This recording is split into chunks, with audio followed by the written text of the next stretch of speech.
first speaker is Andrew Farabee. He's an SDSU alumni. I had the pleasure of getting to know Andrew over the summer, and he has such enthusiasm and passion that he can just inspire anybody. So, Andrew, if you come up, let's give him a round of applause.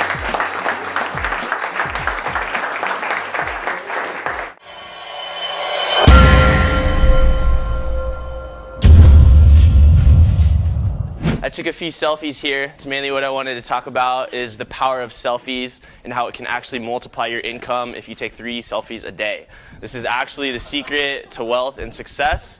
Just kidding. It's not at all. But I just so happen to have some selfies here. So let's get the ball rolling here. All right.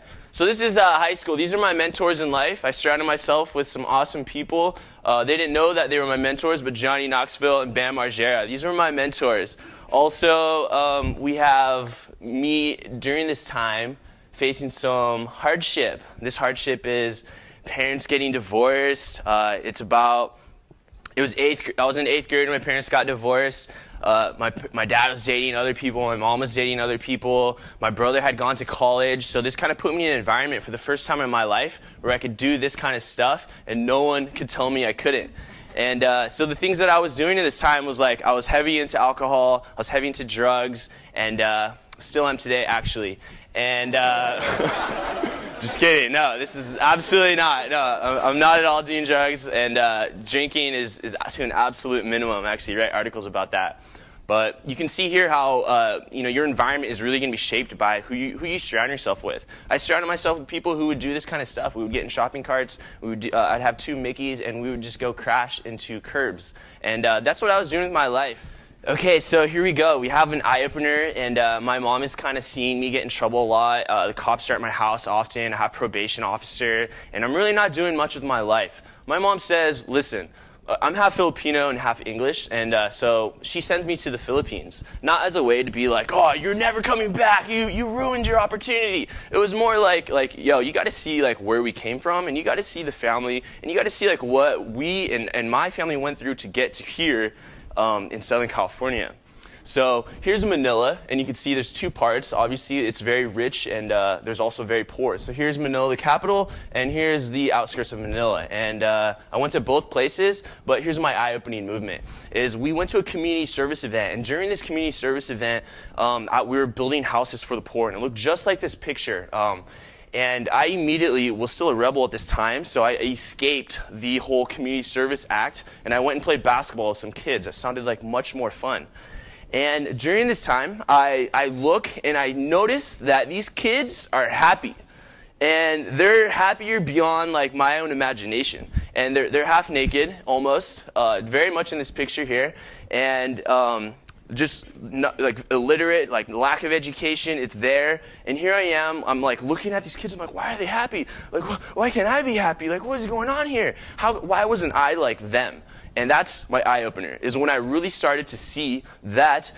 I kept saying like, yo, I'm from America, like I have all these opportunities, I just graduated high school, I can do anything, and why am I not happy, and why are they happy?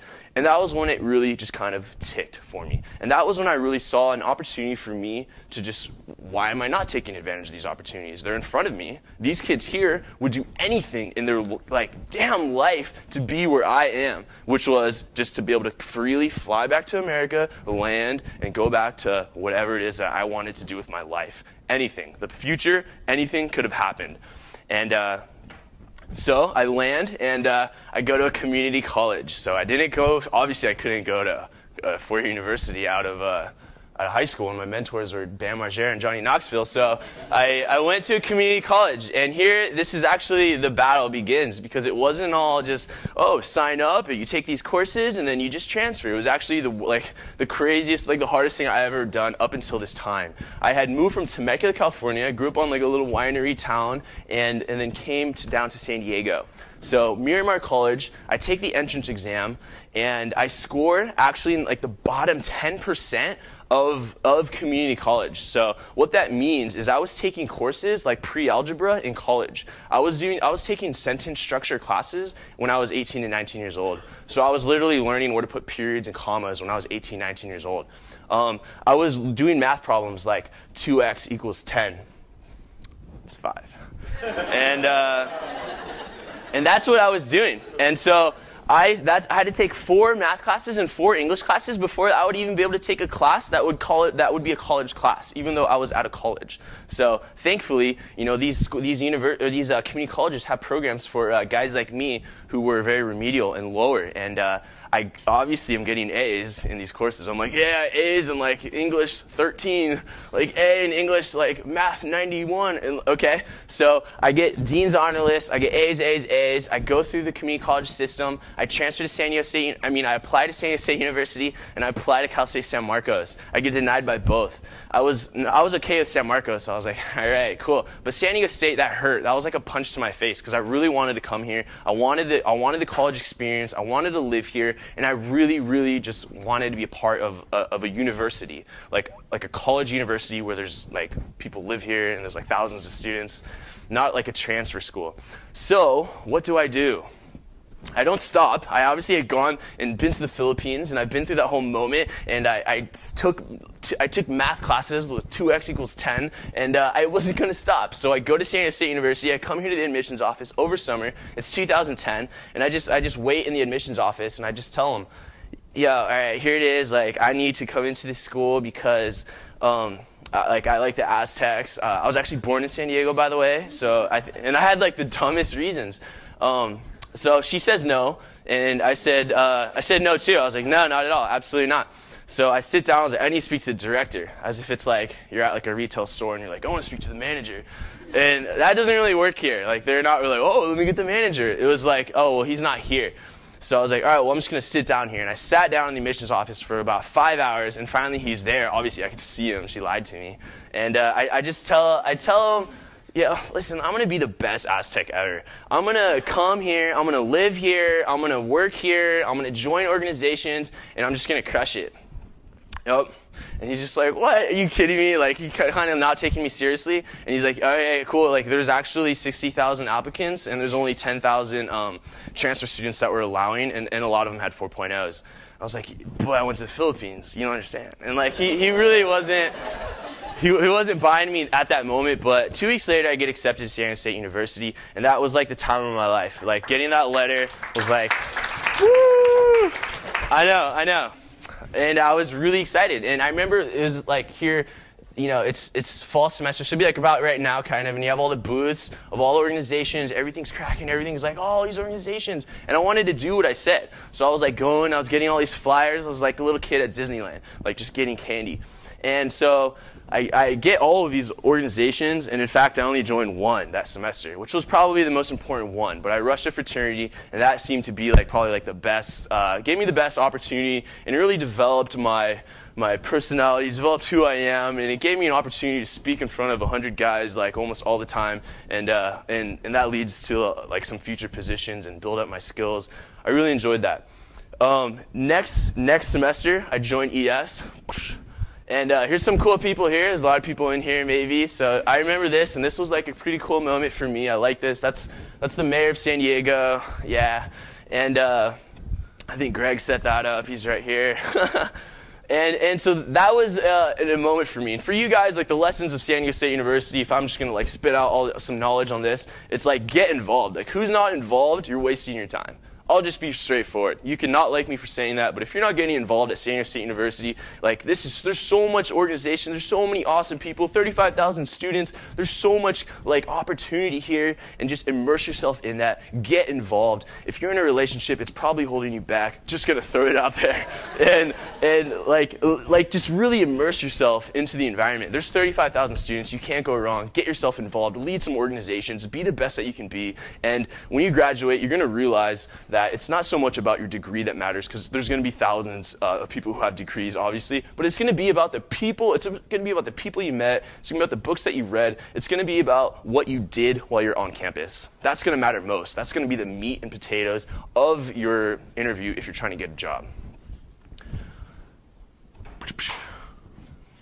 Okay, so I get a job. I completed the whole story. You know, you go to high school, you go to middle school, you go to high school, you go to college, then you get a job. That's the story. That's the story that was written for all of us. And I go and do it. I get a job at a major retailer, It pays very well.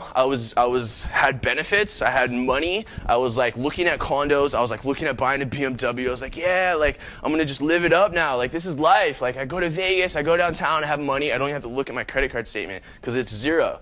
And I was really, really kind of content with this. But this is my life at work. So I only had 2 days off a week. So was it really worth 5 days of your life so you can have 2 days off that you can enjoy? So this is my life. My office looked just like this. I look like this guy, all dazed and confused. Like, where's my stapler? Like that really goes down in corporate environments.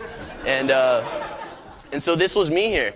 And I really had to ask myself, do I want to be these people? The people around me 3 years, 5 years from now? Do I want to be those people? That's really like that's your answer. Do I want to be the people? They're making good money, yes, but they can't wait till they get home. They schedule vacations like a year in advance because they can't wait to go on vacation. And I didn't want to live like that. I didn't want to have that type of lifestyle. I wanted to be able to create my own life. I want to be able to create my own schedule. I want to be able to do the things that I wanted to do because they mattered to me. They really touched me. The things that I could contribute to. And so I quit. And that's what I looked like when I quit. This is some guy was there, and I was like, take a picture, hurry. And so it's not a selfie. It's actually a real picture. And so, yeah, I was managing a Target store. And that's what happiness looks like. I hadn't smiled that hard since since I graduated. So there was an entire year that went by where I was just non-existent. I was working 60 hours. I had a girlfriend. That was like another 300 hours a week. And then pretty much that was my time and that was my life. And I literally was off the grid. I didn't really talk to anybody. And I just worked, took her out, worked, bought her flowers, worked, did that whole drill. And next... Okay, so here comes like an opportunity for me, is when like I quit. I had planned on quitting, and here comes the opportunity where I see that I can really penetrate the market. Okay, men's magazines. So none of them are really legit. A lot of them are really just about girls and showing like Kate Upton dancing. And so here we can see like FHM, major men's magazine, 100 sexiest, who cares?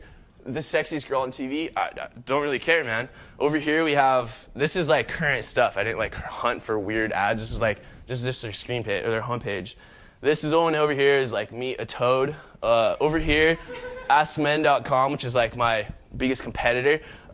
They celebrate Masturbation Month, and they're like really happy that they spent a lot of money on this like high-end video.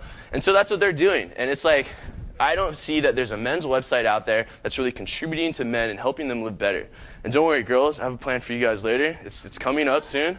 But you can see these websites, not very effective. And at Knowledge for Men, I don't want to just have guys look at these girls and go, yeah, hot girls. I want to be able to help guys become the guys that these girls want to chase. I want to help guys become the guys that these girls want to date. And so guys aren't just staring at these girls, they're actually dating these girls, and they're more happy, and they're more successful guys. So whoosh, I create Knowledge for Men, I revamp it, I seek mentors, I seek counsel of other friends who are doing similar things, and you can see that my topics are a little bit more engaging. There's 21 things to let go to become happy, 13 lessons you need to discover yourself, 30-day challenge. This article came out last week, I wrote it, and it's had like 10,000 views. This one has 100,000 views. Over here, this one has 50,000 views. And how to drink less and party harder. I think a lot of guys should read that. I think that's really good. What makes a man? Zach Lisinski spoke here a couple weeks ago. Awesome article. 10 reasons why no one knows what they're doing in their 20s. Over 200,000 views on this article here. How I became a millionaire. That's not me, unfortunately, but maybe one day. But this is an entrepreneur who I had to write an article about how to become a millionaire. He told me all the things that he needs, and we're starting to work together on some future products. If I look back and if I ask myself, like, how did I do this? Like, how did I get to this point where I could just quit my job where I was making good money and just start writing articles with no plan for monetizing? How did I do that? Well, it really came down to a few things. I wanted to contribute. I wanted to help people, and I wanted to make a difference. I didn't want to just work. I didn't want to just like buy things and buy a car and a condo and just be like, oh, I have a condo. This is awesome. Will people like me now? I don't know. But it was really just about building something that I liked. And I'm really proud of these articles. Like, I spend weeks on these articles. I don't just go blah, blah, blah, and then just spit these articles out. When I talk to my writers and editors, I tell them we're creating art. Cut the word article in half. Art. We create art on websites, and we create art on my website, and we really try and just make the best possible articles possible. We don't hold back. We give all the information that we can, and we think it's working pretty well. Here's some numbers here. Not making these numbers up here, so like I have some really cool numbers. It's only been 4 months since less than 4 months, and having an average time on page almost 5 minutes, which is really unheard of for content articles and different websites like that. I'm really excited about some of these numbers here. And then going on to, many of you are wondering like, oh, is this guy making money? Well, here's my plan. These are some guys that Secret Entourage is an entrepreneur community. Over here, Live Your Legend is about how to live off your passion. Mindvalley is the #1 personal development company in the world. I just partnered with them today and landed a deal. I'm negotiating with the director of affiliate marketing, and we're creating like our own commission structure. And Think Traffic is actually what I use to build my blog. So obviously I promote that. I'm selling their products, and I'm making a commission off all the products that they sell. And I'm really happy to be sharing these guys here, because I used to be followers of these guys, and now I'm Skype interviewing with each one of these guys on an individual basis. Guys that I used to follow, guys that I used to read their latest blog update, I'm now doing business with them. And it's really cool. Like, it really means a lot, because, I mean, I was exactly where you guys were just about 2 years ago. I would always just sit in the front. I would skip class. I would not do homework just so I can be at the Entrepreneur Society. I really support the Entrepreneur Society as much as possible, and I think that if you haven't signed up, you need to sign up. I think it'll change your life. It certainly has changed mine, and all the alumni coming out of the Entrepreneur Society are doing incredible things. All of them are down and excited to help each and every one of you guys. So I think one more thing? One last thing. All right. So here's what I'm really trying to communicate to you is build the life you want. You can do it. It's not a matter of anybody telling you to do it. In Seth Godin's book, Tribes, it's all about just taking leadership. No one's going to tell you you're a leader. You just have to stand up and say, enough, I'm going to do this, and this is what I'm going to do today. And I'm going to push forward and build the life that I want. I'm going to lead, and you just do it. Nobody's going to grant you, nobody's going to give you a permission, or nobody's going to give you a title. You just go and do it. And you take action. You get mentors. And you just keep going, and you're going to fail. I've had my website hacked a bunch of times. I've had crazy things happen to my website. I had a jester pop up on my website, and it's like, you've been hacked. And it was a dancing jester naked. And I didn't know how to handle that, but I embraced it. I wanted that to happen because it's part of the journey. And I knew one day that I'd be able to share that journey with you guys and other people in the future. So create your movie. Imagine your life as a movie. It's like, imagine if Titanic just ended when Jack and Rose were just like, I'm flying, Jack. Imagine if the movie had just ended right then. You need to have the Titanic sink. You need to fail in your life. You need to try things and fail, okay? Imagine in the movie Taken, if the guy's like, all right, this is what you do. And then she's like, what do I do, Dad? She's like, all right, just kick him in the balls. And he kicks him in the balls, and the movie's over. And it's like, I saved him. I'm going to go to the Eiffel Tower now. And like, that was the movie. It's like, you need the girl to get taken. You need to go through the roller coaster. It's like, you need that to happen, otherwise the movie sucks. So when you're failing, you're creating your movie, and you're making your movie interesting. So right now, if your life was a movie, would you pay to want to watch it? If not, take more action. Take more risk. I think here's some free stuff for you guys. If you go to knowledgeformen.com/free tools, I have some free products here. 25 points of financial freedom. You can just sign up, boom, email, comes straight to you. And there's also a bunch of other like dating stuff, because that's also what I work on. But these two are really affiliated with entrepreneurship, so check those out. And thank you guys for your time.